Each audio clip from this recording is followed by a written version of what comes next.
Hi, I'm so glad to get to be with you as we continue through our study in the book of Acts.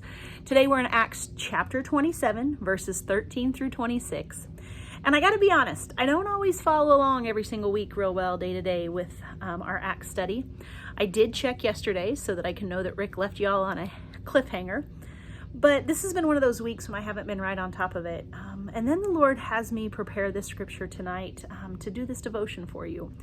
And I'm reminded, just like I am so often in summer camp and VBS and weekend lessons for kids, that I'm preparing something to teach, but God has a lot to remind me of through it specifically.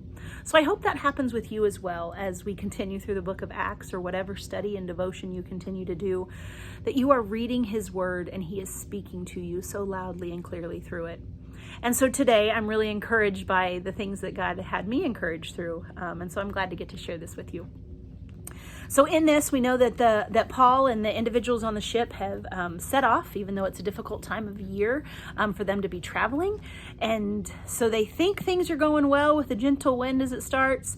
And then verse 14, before very long, a wind of hurricane force called the Northeaster swept down from the island. The ship was caught by the storm and could not head into the wind. So we gave way to it and were driven along. And my notes here say that a northeaster is where two different currents of air going opposite directions crash into each other to cause this storm. And I don't know about you, but there's some differing currents of air, differing of opinions crashing together in my world in some of the things that I'm dealing with and experiencing, and a lot of things, again, crashing together. And I feel like I'm in the middle of a storm, much like Paul and these individuals were.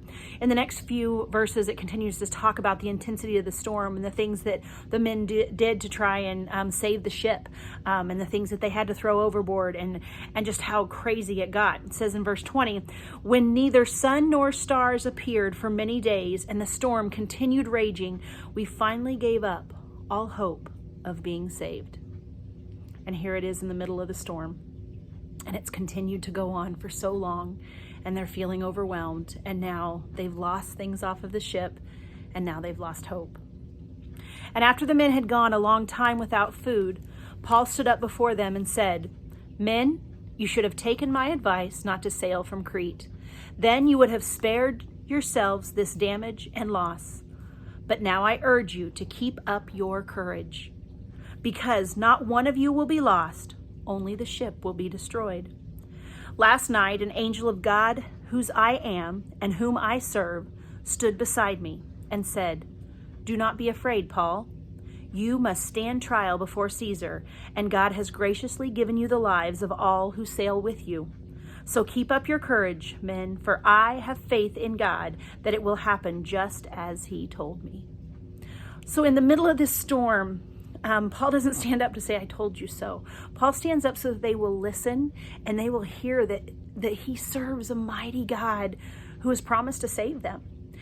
But the ship won't be saved. And for me, at least today, I want the ship to still be okay. And if everything falls around me and crumbles around me and could even be destroyed around me, will I still trust God that He's going to bring me through it? And that's what's praiseworthy. And I think that's powerful here that Paul said, do not be afraid. Keep up your courage, for I have faith in God that it will happen just as He told me. I pray today that you are listening to what God is trying to speak to you and how He's going to bring you through this storm, and that we may want our ship to be intact, but it might not be. But God is still good, and God is still going to bring you through it. And that is a pretty good confidence to have. So I hope you've been encouraged. Thanks again for spending this time together.